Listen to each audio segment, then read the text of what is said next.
committee आसा फाटल्या कितले तेंप जालो तुमचो एक वाद चलतालो आता वाद मिटलो कितें आसा कित्याक तुमचे 17 मेंबर आशिल्ले कमिटीचे जे निवडून येयले आमोल विशय कितें खंय पावलो ना विषय आता काय ना विषय आता काय ना विषय आयज जेन्ना पळय ते येयले ऑपोजिशन ते निवडून येयल्ले ऑपोजिशन म्हणटाले ते आयज मिटिंगेक येयले न्हू हय आयज पळयले न्हू तुका हांवें प्रेसाक सांगला न्हू आनी तुका फोटोय दिता हांव तो फोटो तूं हे कर आमी आयज प्रेसाक आमी मिटींग चालू आसतना एक फोटो काडला तो तुका दिता हांव तो शेअर कर सो भाई आता वाद आलो तो खंय पावलो वाद आसा वाद सद्या काय ना सगळें थळना बरें आहा वेवस्थीत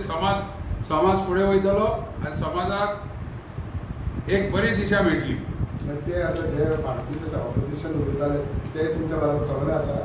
आसा न्हू आतां पळय जेन्ना हे 5 जाण आतां आयज प्रेजेंट जाले मिटिंगेक म्हजो हेचो अर्थ समाज फुडें वचपाक लागून ते येयले न्हू सो मिटिंगेक ऑपोजिशन मिटिंगेक तेणी कितें ओपोज केलें ना काय करूंक ना खूपच काय ना वयल्यान बरें सजेशन केलां तेणी बरें सजेशन केलें सांगला तुमच्या बरोबर आसा सांगला म्हणजे बरोबर आसा म्हणून येयले न्हू मिटिंगेक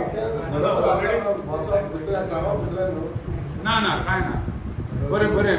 बरें आहा सगळें वेवस्थीत जातलें सो ते कंप्लेन घातलेले मागीर ते कोर्टान गेले ते कितें काय ना ते कोर्ट पळय कोर्ट हे न्हू कोर्टाचो अजुनूय चालू आहा कोर्ट वेगळे न्हू कोर्ट चालू कोर्टाचें व्हडलें काय ना आमकां मेन आमची कमिटी एकठांय आसपाचें गरजेचें